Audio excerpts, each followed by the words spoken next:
Akumu, you've been working remote, and I think when I looked at your profile first, I was very curious about how you've traveled so many countries and worked from these different countries, and still manage a fine balance between your, passion, your creativity, and your work and your team.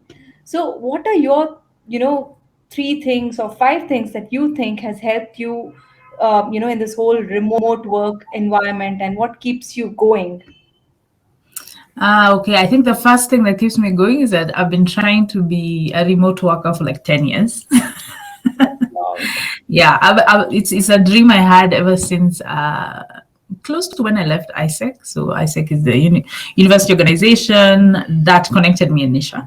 Right. So we were traveling a lot. So that made me travel a lot, and it also give me this idea of being limitless and boundless. And remote work is kind of that.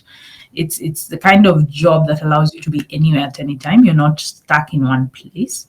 So since I've been pushing to get it for so long, once I got it, I knew, okay, I can deal with this.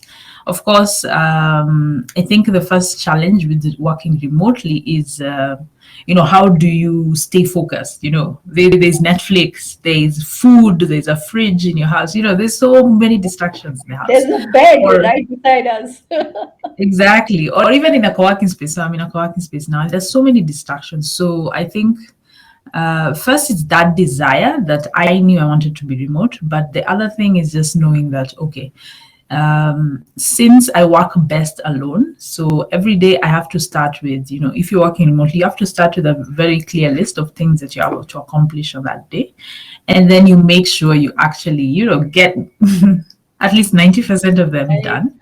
I think the biggest other challenge with remote working is, so you have lots of chats with your teammates, you have lots of meetings and calls.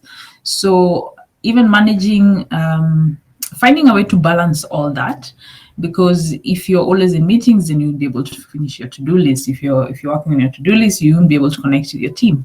So it's been tough in that way, but finding that balance in terms of, so if I had too many meetings today, so it means I have to work later, maybe today, in the house if I leave the co-working space, or it means tomorrow I have to wake up early. So there's always, the up and down. Some days will take more days for meetings, so some other days it means you'll work longer hours to finish your to-do list. So it's just that balance. But the fact that you're not in an office and you don't have to be stuck working with people in one place means you're always flexible. So you can make your schedule flexible, and you can always make your to-do list also flexible. So I think, how many tips are those? True. I And it think I gave also like, reminds so me, the Akumu, desire. that Uh-huh. sorry. Yeah. It So I also said the reminds me desire. of this thing that you said about how you have this focus on your phone, and that caught my attention, and I started using that, not using my phone for a certain hours, and Yes, yes. So I remember that. That's number three then. Okay, number yes, two, I think. So I said focus, have a schedule, and be very flexible with it. And then also number two would be, so I told Nisha that if you're having so many chats and you have to chat with your teammates, find a time to actually do it. So either you do Pomodoro. Pomodoro technique is the one for, I think that it came from Italy, where you have 25 minutes of working, 5 minutes of rest, 25 minutes of working, 5 minutes of rest. After 25 minutes with rest of 5 minutes, the third one will come into 15. So in the 15 minutes or the 5 minute breaks, you can check your charts, check your right, emails. In between, don't, because you have to get things done. If you keep checking email and chats every time, you will never be able to focus.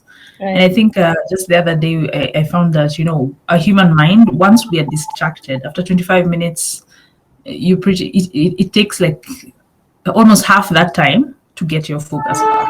right. So it's good to just stay focused for at least 25 minutes and without any distractions. The other thing is to, kill all notifications in your phone so that you are interrupting your phone is not interrupting you. That would be the other tip.